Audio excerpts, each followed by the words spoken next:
Hello, I'm Bryan Hubbard. And I'm Lynne McTaggart. And we are What Doctors Don't Tell You. And yet again, a multimedia extravaganza this week.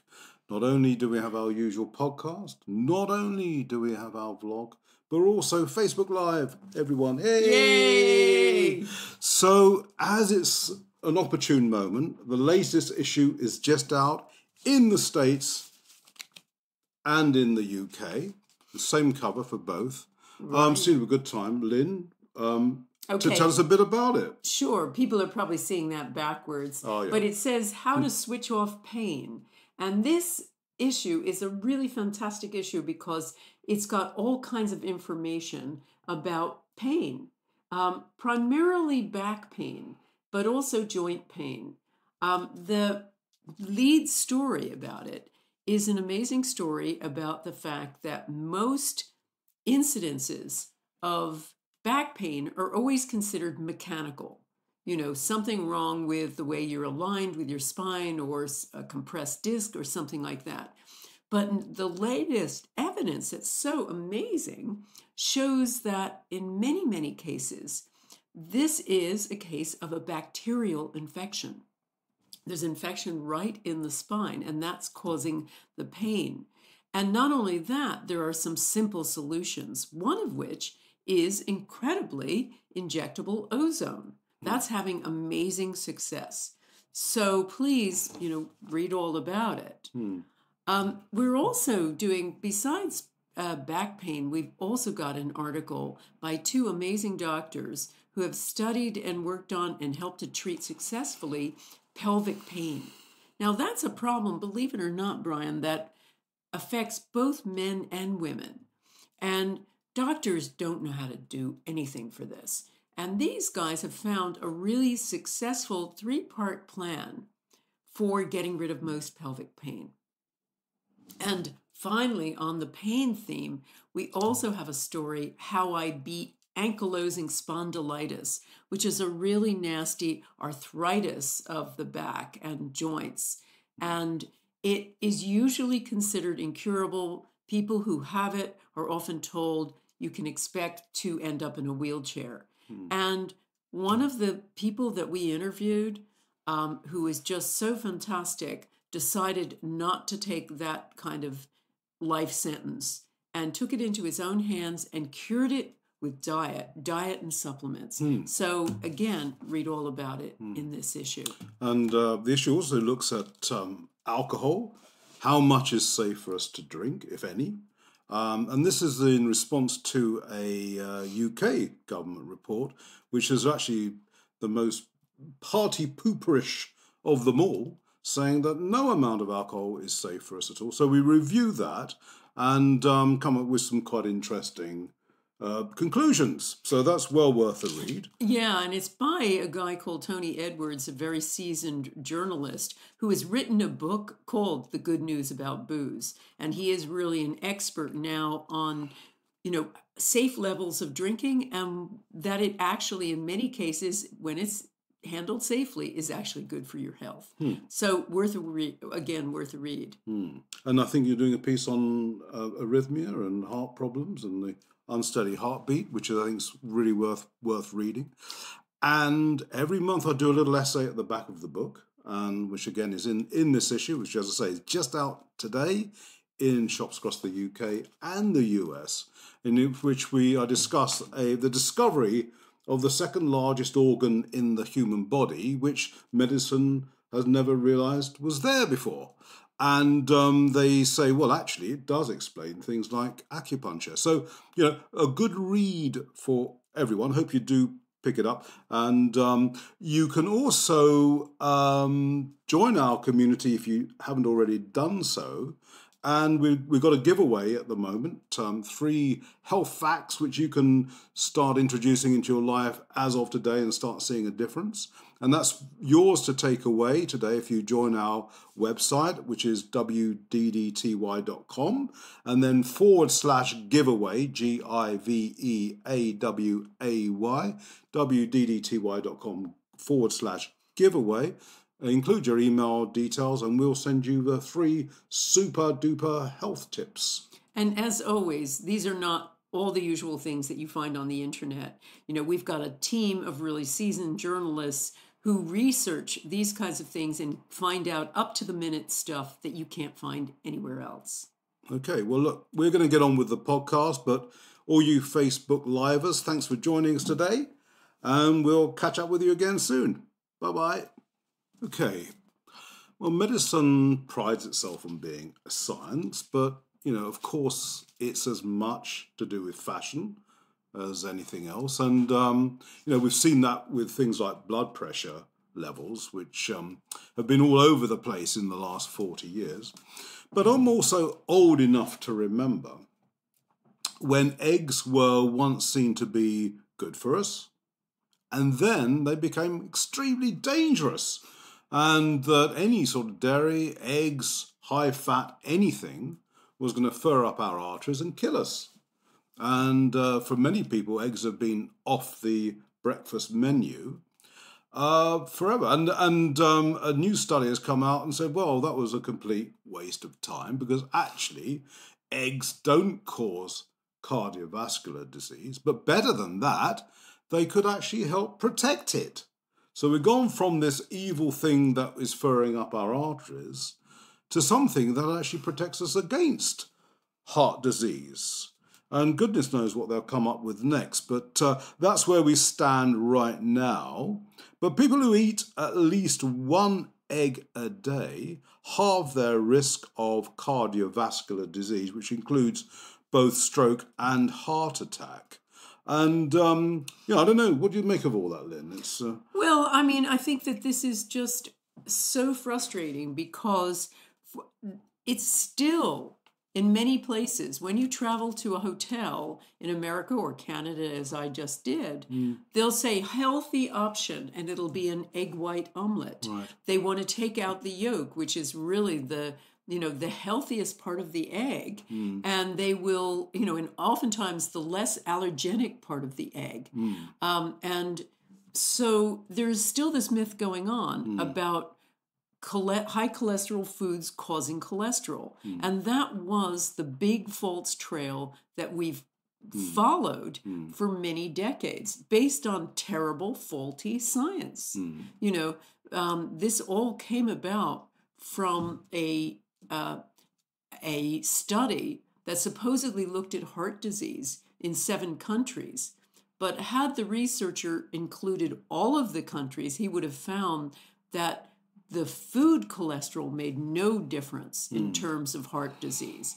And of course, this is all part of a bigger issue involving money, involving the processed food industry. Well, it's interesting. You're right. It was the 7 countries study, which was published in the 1970s, which triggered the whole low-fats industry, as well as the statin drug industry, both multi-billion-dollar enterprises. And the lead researcher, Ansel Keys, himself actually said, towards the end of his life, that cholesterol in our food doesn't add to cholesterol load in our bodies. He said, because we're not rabbits, he said. And interestingly, Keys, towards the very end of his life, tried to get a paper published, which pretty much changed his whole attitude about cholesterol and diet, and no one would publish it, because by then, he'd set off a whole industry, and they were very busy turning a nice profit on low-fat foods and on statin drugs.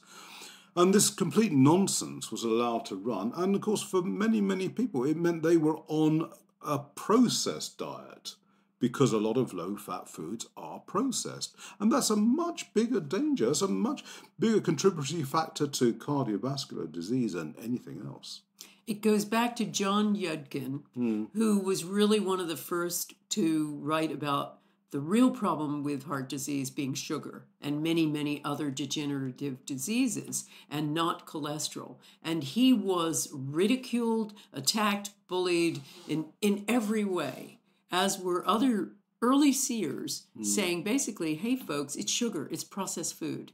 And that, as you say, this is now big food is as big pharma. And they have a vested interest in keeping this myth going. So bottom line is eggs are great for you, They're really, really a superfood. Yeah. And it's, worth adding that all these years, 30, 40 years of low-fat diets, of statin drugs, cardiovascular disease is still the #1 killer in the West, which I think says it all, really, doesn't it? It sure does. So I guess they must have been yoking. Okay. Well, drugs and medicine in general is considered to be the third major cause of death in the West. And of course, most drugs are taken by older people, people in their 60s and 70s and beyond, and not just one drug, but many drugs in a phenomenon called polypharmacy. And there's been a new study done looking at the older people who come out of hospital and the drugs they're prescribed. And in 80% of cases, 4 out of 5 people are being given the wrong prescription. And as a result, this can cause all sorts of side effects, adverse reactions, up to and including death. And of course, the trouble with a lot of drug deaths is that they often are not recorded because, that every drug death is an isolated incident. And if you don't suspect the drug in the first place, the cause of death is never recorded as being that. Mm. And yet, most people leaving hospital are being given the wrong drug to take. And, this is obviously an absolute scandal that the researchers from Aberdeen Royal Infirmary, which is in Scotland, have discovered. They tracked the people who had been given the wrong medications, and half at that point had already died. Can't say for sure that it was a direct result of the drug, but nonetheless, it at least must have been a contributory factor. Well, this is not surprising, Bryan, because when you understand that most older people, people 50 and older, are on about 7 medications, this is just typical of the confusion that can result. And one of the things that no one's taking into consideration is, this is incidences of mistakes. Mm-hmm. And gosh, are they enormous. Mm-hmm. And even though this is the UK, these figures, the same thing happens in America, largely because there's so many drugs to choose from. There's so much going on in the hospital. Each patient is taking so many drugs. It's a recipe for disaster. But what really bothers me the most is there's not much evidence. There's almost no evidence about polypharmacy. No. And when we look at chemicals outside in the in the atmosphere, pollutants, etc., one of the big problems, say a lot of researchers, is that one chemical reacting to another chemical magnifies its effect multiple times. So if you think people are taking 7 different medications with loads of different side effects, it starts to become impossible to even calculate the danger that they have. Yeah. Well, there was a separate study that ran in parallel with this one, which found that 1 in 3 people do suffer an adverse reaction to a drug, and they say that half of those cases they could have been prevented, which does suggest medical error. It does suggest an inappropriate drug or given at the wrong dosage. I mean, they don't say. And this new study, which found this level of 80% of errors, only came about because there's a new analytical tool that they've been able to use to sort of run over the figures, because before that they didn't have that facility. Yeah, and although they're not counting the bodies, we have to remember that correctly prescribed drugs are the 3rd leading cause of death. Correctly prescribed drugs are the 3rd leading cause of death after heart disease and stroke. And that is a scary entity. That is basically saying that, there's something wrong, not just with inappropriately prescribed drugs, but the ones that actually people were prescribed correctly to take. And this, is wrong across many levels. Obviously, most importantly, it's wrong from an individual point of view, where someone's life ends prematurely. But it's wrong from a societal point of view as well, where in the UK, we taxpayers' funds are to the tune of £115 billion a year, fund the National Health Service, where I believe in America, health care costs about $3 trillion. And, but at no point is anyone stopping and saying, look, we need to look at this and there must be a better way. And it doesn't mean to say necessarily throwing drugs out of the picture, but clearly there's a lot that could be done, and the pharmaceutical industry needs to play its part in trying to reduce these costs and, more importantly, reduce the death rate. Well, and that is the nub of the problem.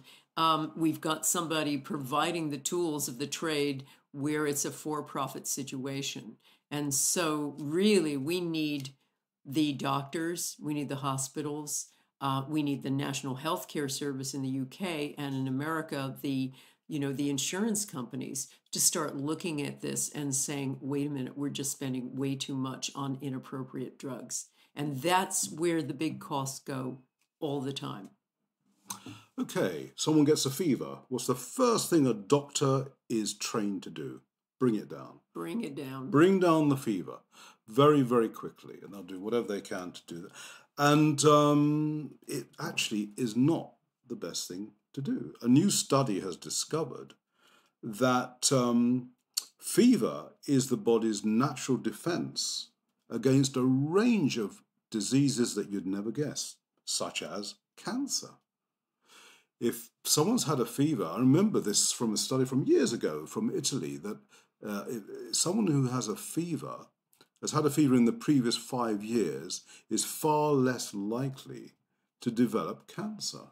Now, isn't that fascinating? And this new study seems to endorse that very view, that the more the body temperature rises above the so-called normal, which is 37 degrees centigrade, 98.6 degrees Fahrenheit, the more the body's natural defense system springs into action, and it provides a stronger defense against tumors, wounds, and infections. Whereas, conversely, a low body temperature, which is classified at around 34 degrees centigrade, which can happen when we sleep, the body naturally drops it a bit, it can actually trigger inflammatory processes such as heart disease, which is quite interesting. Doesn't mean to say that every time you go to sleep you're likely to get heart disease, but the point is if the body's temperature is kept abnormally low for very long periods, you're more likely to get heart disease. And it's quite interesting, isn't it? Because it's something that a few alternative practitioners have picked up on. There is the heat therapy for cancer, and indeed your former President Ronald Reagan had heat therapy to reverse a cancer, which was kept out of the national papers, but that indeed did happen. And so it's interesting stuff, Lynne. What do you reckon? Well, and I think what's so outrageous are two elements here. One is that this is not news. The whole idea of heat and raised body temperature helping to cure cancer. There was a guy called Coley who developed a thing called Coley's toxins many years ago. And he would give patients some toxins that would raise the body temperature. And he was getting fantastic success successfully treating cancer. He was one of those cancer pioneers who also got demonized and attacked and ended up having to treat outside the U.S. And so that story goes on. But there are many, many areas in little pockets of places where clinics are experimenting or successfully using methods that raise the body temperature. Get the person to, whether they induce a fever or they just create a very raised, a very hot situation to raise the temperature. And I think that's one thing. The second thing is, let's just think about vaccines against flu. We're so attempting all the time to stop people from getting illnesses that would raise their body temperature. And this is Probably. Flu is probably nature's protective effect. You know, getting flu or a really big cold once a year is not only a good clear out, but it's also a way of just kickstarting that immune system, as you say.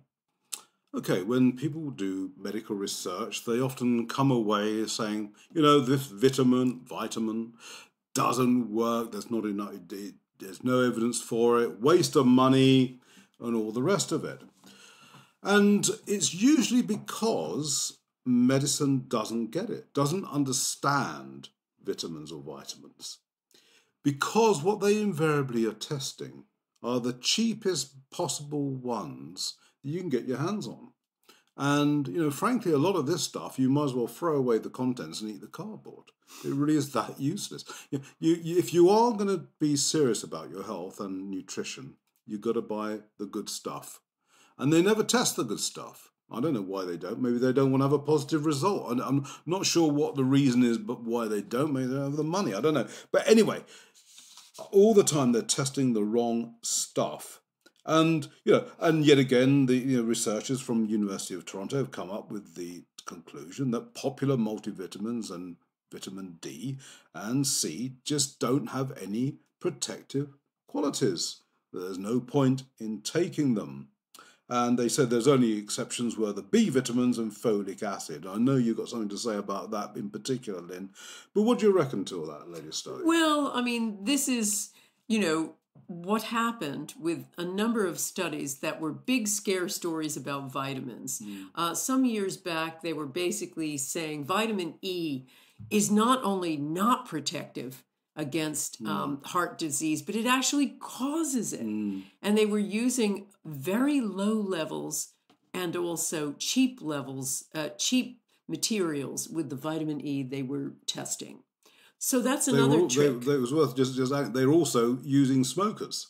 Yeah. They were smokers. And vitamin E does have that, that contrary effect if you're smoking. Yes. So, I mean, again, it was a kind of a stacked deck. So there's the big problem of cheap vitamins. There's the big problem of the tests always using far below what's required. I mean, when you look at studies of vitamin C, they'll give some patient 200 milligrams of vitamin C for a cold and say, see, it doesn't work. But if you talk to most practitioners who treat with vitamin C, first sign of the cold, they give 10 grams an hour. And they're giving more and more and more until the patient reaches bowel tolerance. So there's the levels, but then there's also the subtlety of actual, substances. Something like folic acid, where, doctors have realized that pregnant women may be low in this vitamin, so they want to put it in foods. They want all pregnant women to take it. But the problem is, it's much more nuanced than that. Certain people, and a large percentage of people, have certain mutations that make it hard for them to process something like folic acid. They need the more natural folate. Otherwise, it has an opposite effect.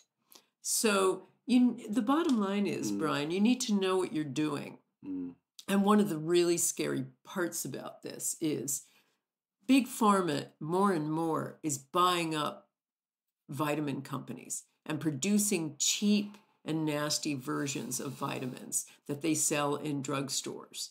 And they're also trying to create this across Europe with a level playing field of very low levels of vitamins. And as you say, you might as well be eating the cardboard that it comes in, or the plastic. It's probably better for you. Well, vitamins are in the vanguard of the wellness industry, and really the pharmaceutical industry is interested in the sickness industry, and that's the problem.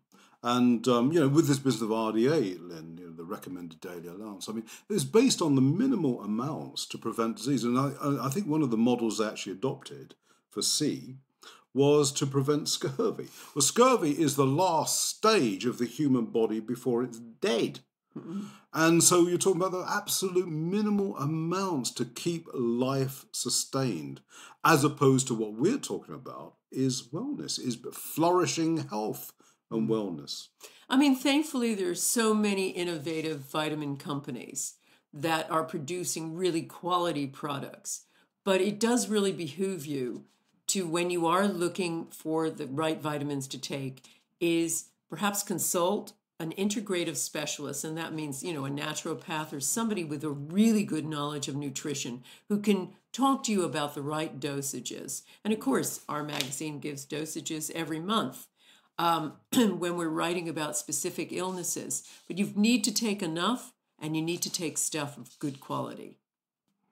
Okay, we spoke at the top of the program about the free health tips, which is available to anyone who signs up on our community, and that's WDDTY.com/giveaway, and in which you get 3 health tips, as I say, and one of them is be socially active, join a social group, and a lot of us, I suppose, when we retire, I don't know if this is true of Americans, Lynne, but certainly of Brits, when they think about retiring, they think of nothing greater than the idea of this country idyll of the roses around the cottage, in this little rural community where obviously lots of murders occur, because we know that from.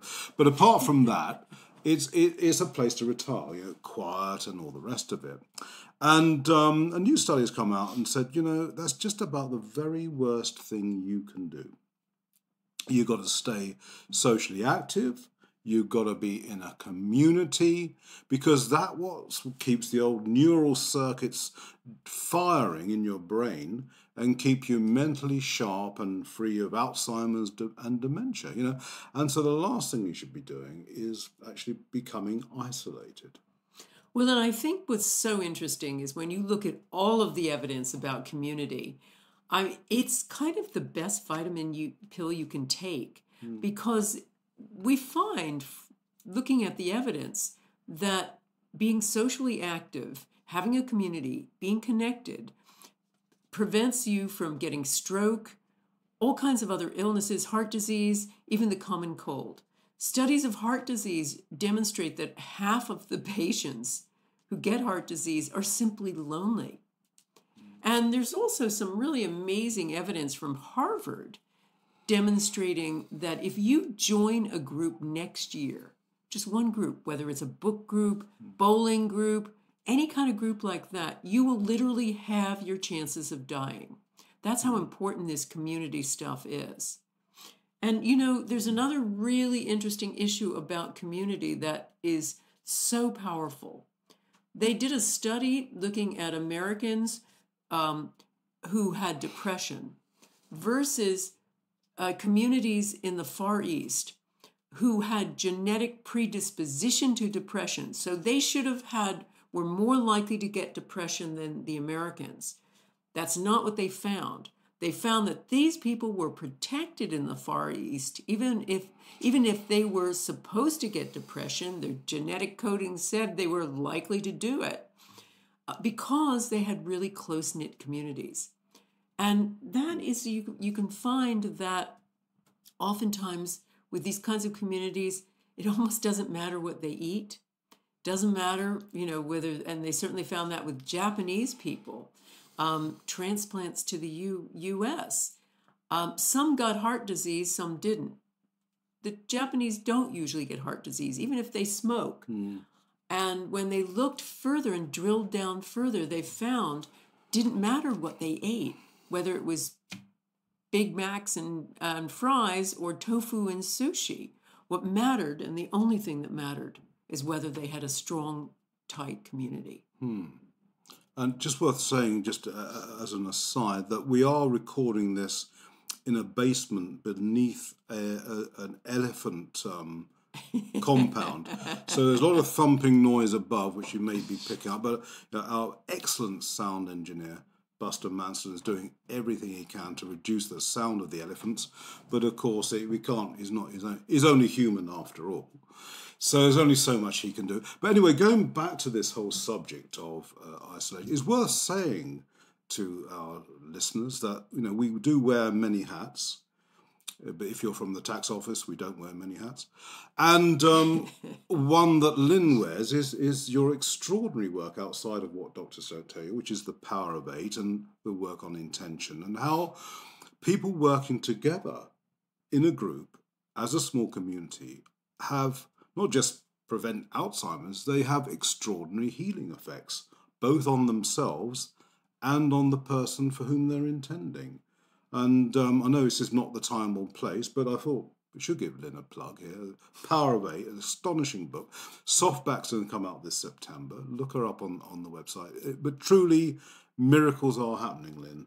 Well, and I think that's what amazed me and what made me look at community further was just watching people come together in a group of 8 or so, send a healing intention together as a group, call it prayer. And we were getting, and we continue to get, amazing healings. People healed in an instant, healed in 10 minutes. And of course, the journalist in me completely disregarded this, rejected it for many years. I've been a witness to this for over 10 years.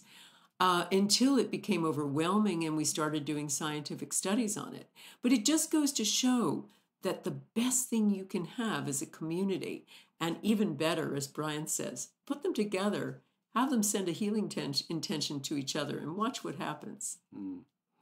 Well, look, the positive note on which to end this week's podcast. Thank you all for listening. My name is Bryan Hubbard, and I look forward to talking with you again very soon. I'm Lynne McTaggart. Have a great and healthy week.